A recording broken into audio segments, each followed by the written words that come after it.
Assalamualaikum warahmatullahi wabarakatuh. Perkenalkan, nama saya Ambia Roza. Saya pendamping PKH Rokan Hulu. Tugas akhir modul permasalahan stunting.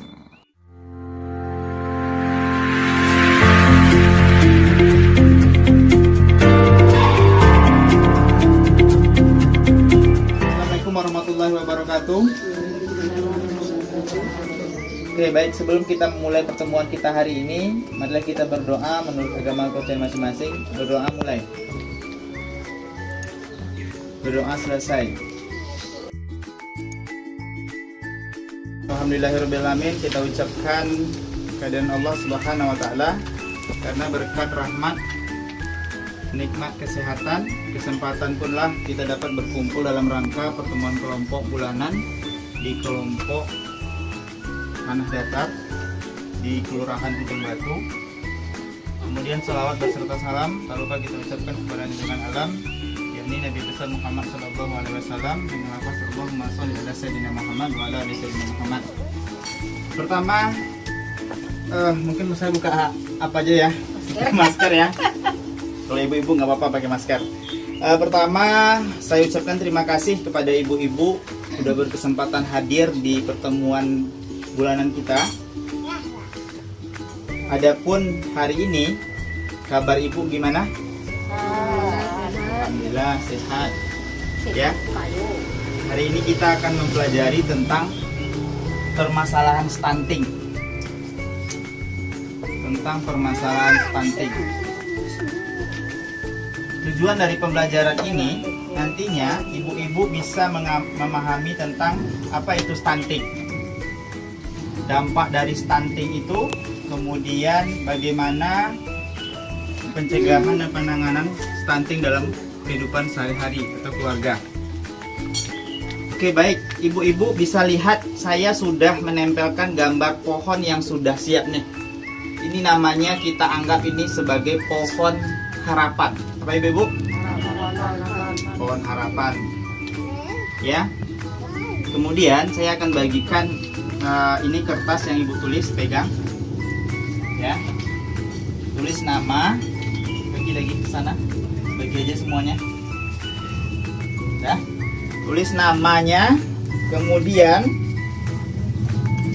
tulislah harapan, pegang aja dulu Bu, harapan sebagai orang tua saat anak mereka dewasa.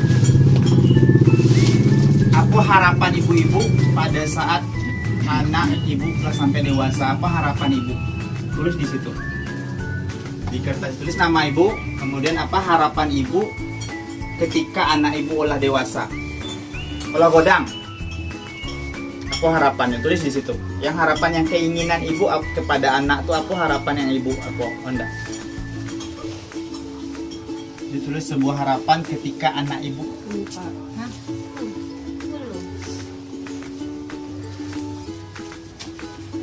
Udah, baik, ini tadi harapan-harapan kepada anak ibu yang ibu udah tulis ya, yang ibu udah tulis. Saya mau minta kepada ibu-ibu satu, bacakan dan jelaskan kenapa ibu memiliki harapan ini.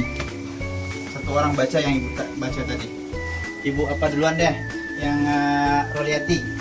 Roliati duluan deh. Maksudnya harapan dan alasannya apa, kan ibu udah tulis harapannya nih, alasannya kenapa ibu mau jadi anak ibu itu gitu. Coba berdiri Bu. Ibu buat apa, coba baca. Ibu, harapan saya untuk anak saya menjadi anak yang berguna bagi agama, orang tua, serta orang banyak dunia dan akhirat. kira alasannya? Soalnya kan zaman sekarang tuh kalau kita nggak berpendidikan agama, payah juga Pak. Kalau nggak menolong orang, payah juga. Iya. Nah, jadi kita harus saling tolong menolong. atau Tolong menolong itu. antar apa ya, nanti kalau udah besar anaknya. Iya. Kemudian siapa lagi? Aku dong. Marka lagi. Jadi ibu-ibu, ini saya contohkan sebuah pohon ini harapannya. Tentunya untuk mewujudkan harapan dan doa-doa ibu ini pastinya akan ada usaha, betul nggak? Nggak mungkin tiba-tiba anak ibu sukses dunia akhirat kalau tanpa usaha, ya. Kemudian ibu pegang lagi ini, bagikan lagi. bersihkan lagi semuanya.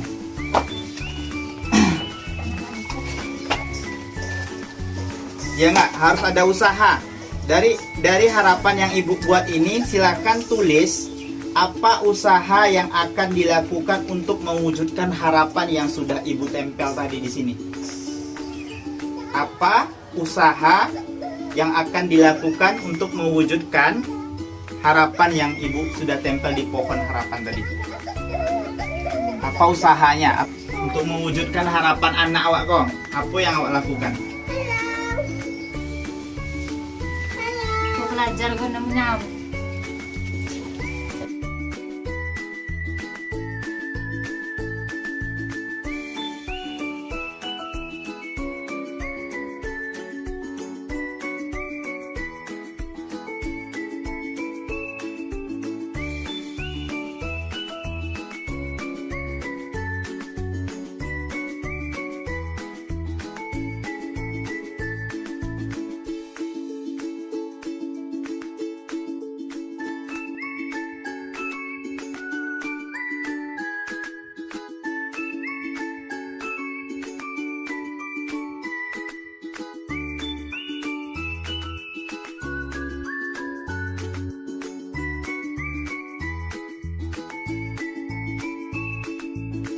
Udah tempel semua, ada harapannya, kemudian udah ada usahanya.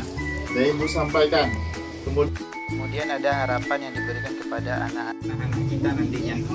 Ya, ada hubungan erat antara harapan dan harapan orang tua dengan usaha yang dilakukan orang tua. Jika orang tua ingin anaknya sukses menjadi orang berpendidikan, orang tua perlu konsisten melakukan usaha untuk mewujudkan harapannya. Ya. Kemudian yang kedua, mendukung pertumbuhan dan perkembangan anak untuk mencegah anak menjadi stunting sehingga dapat. Bu, pernah mendengar atau mengetahui istilah stunting? Stunting ada, tapi masalah Dari mana? nggak tahu. Dari mana mendengarnya? Dari TV ada.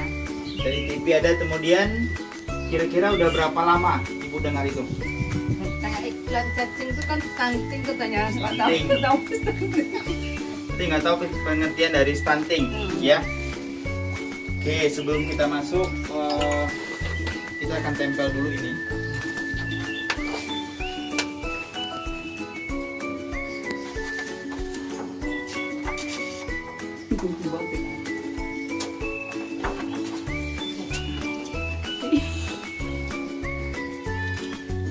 Oke, nampak ya gambar ya? Oke, sudah? Stunting itu ibarat kata itu alat pengukur tinggi badan, ya. Oh tuh.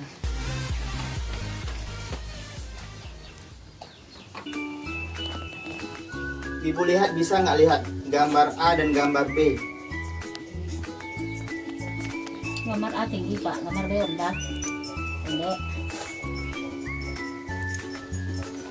Gambar A, Tinggi, terus gambar B, rendah. rendah. Gambar yang kita akan bahas hari ini. Situasi yang A, tinggi badannya sesuai dengan usia anak. Ya, misalkan anaknya sekarang umurnya 2 tahun. Jadi di dalam posyandu itu udah mengetahui tingginya itu segini gitu loh.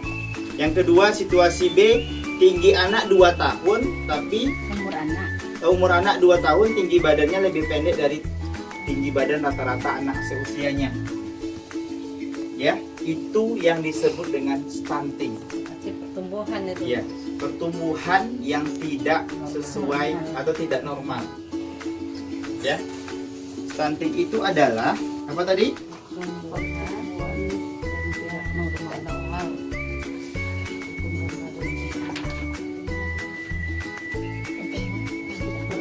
Yang tidak normal, dia memiliki tinggi badan yang tidak sesuai dengan usianya.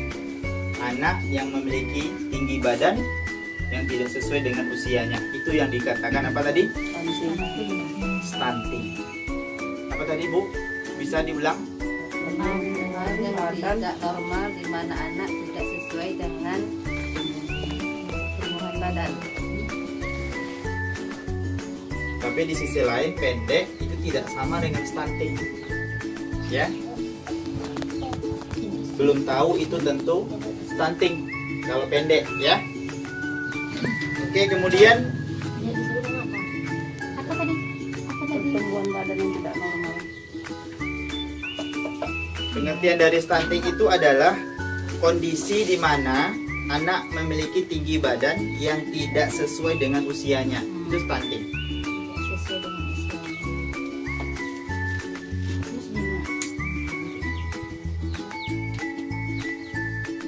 Tapi kan ada gitu kan Pak, Hmm? keturunannya besar-besar, anaknya umur masih 3 tahun tapi tinggi badannya lebih besar dari itu dinamakan stunting juga gitu. Bukan, itu kelebihan hormon yang namanya gigantisme. Maksudnya apa namanya? Karena Jadi kalau keturunannya yang gitu kan. ini pertumbuhan perkembangan dia itu tidak sama. Misalnya usianya 2 tahun, yang kawannya ini udah tinggi, dia masih Benar. pendek dari usia yang biasanya rata-rata. Kan ada tuh kelihatan. Iya. Makanya kita setiap bulan itu ada posyandu, itu gunanya untuk mengetahui perkembangan anak. Kurang Ya. gitu. Iya. Kemudian yang kedua, ini risiko stunting lebih tinggi pada masa 1000 hari pertama kehidupan, yaitu sejak dalam kandungan sampai anak usia 2 tahun. Risiko stunting itu lebih tinggi ketika ibu-ibu tidak memperhatikan gizinya dalam kandungan itu dari 1000 hari pertama kehidupan. Ini contoh, ada yang hamil nggak di sini? Nggak ada. Nggak ada yang hamil. Di tempat-tempat yang lain, di rumah, keluarga, adik, ada yang hamil nggak? Ada. Ada ya? Kalau ada yang hamil, berarti dari 1000 hari pertama kehidupan itu udah dirangsang untuk pembentukan otak-otak janinnya, sel-sel otak pada janinnya. Jadi rangsangan itu nanti agar kenapa? Ketika dia lahir dia tidak akan stunting. Ya, ini yang kita pelajari sekarang ini, permasalahan stunting. Oke, siap. Kita akan buat sebuah yel-yel. Kalau saya bilang ingin anak sehat, ibu jawabnya apa? Berikan gizi terbaik. Dah. Kemudian stunting, no. Kalau bahasa Jawa Indo, konak, itu ya. Dulu. Apa tadi yang berikan gizi? No, are you ready? Jawabannya yes, yes, yes. Ha ha. Tepuk tangan habis itu. Oke? Bisa ingat? Ingin anak sehat? Dari gizi yang baik. Stunting? No. Are you ready? Yes, yes, yes. Oke, terima kasih ibu-ibu. Itu tadi tentang pengertian tentang stunting, ya. Jadi stunting itu apa tadi? Nah, di mana pertumbuhan anak tidak sesuai dengan usianya, ya. Kemudian sekarang ibu bagi 2 kelompok aja. Kemudian penyebab stunting pada anak usia 6 bulan sampai 6 tahun. Kemudian penyebab stunting yang disebabkan oleh kondisi rumah dan lingkungan. Oke, di sini sebenarnya saya buat untuk ibu bisa mempresentasikan hasil diskusi ibu, tapi nanti ibu baca aja. Siapa yang mau baca kelompok ibu apa? Baca dulu. Yang ibu buat itu apa?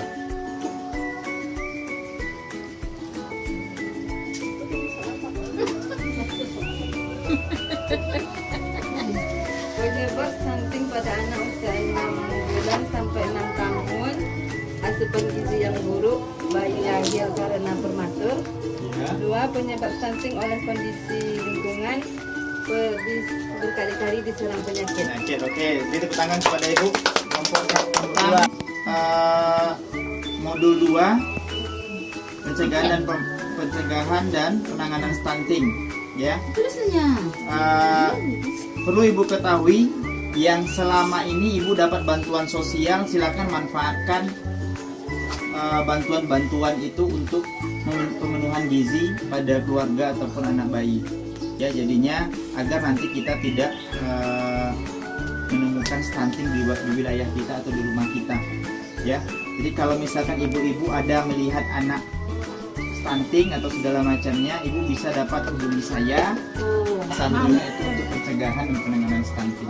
Jadi saya berharap kepada ibu-ibu nantinya bantuan-bantuan yang ibu terima dari desa, kelurahan, untuk segala macamnya, ibu manfaatkan untuk ini. Yang pertama, pencegahan dan penanganan stunting.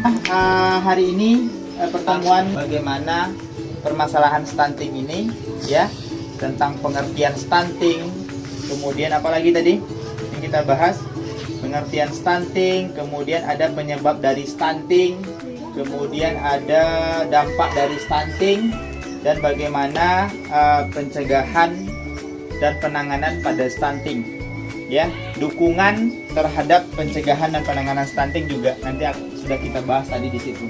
Jadi semoga nanti ibu bisa menerapkan ini di rumah agar kita terhindar dari stunting nantinya, anak-anak kita terhindar dari stunting. Mungkin itu saja pertemuan kita hari ini. Ibu-ibu yang sudah bersedia hadir, semoga pertemuan kita ini bisa bermanfaat untuk ibu-ibu. Kita akan tutup dengan doa. Berdoa, mulai.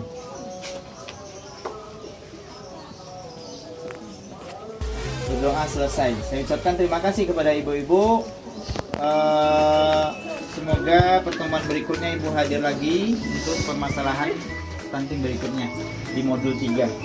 Saya tutup. Assalamualaikum warahmatullahi wabarakatuh.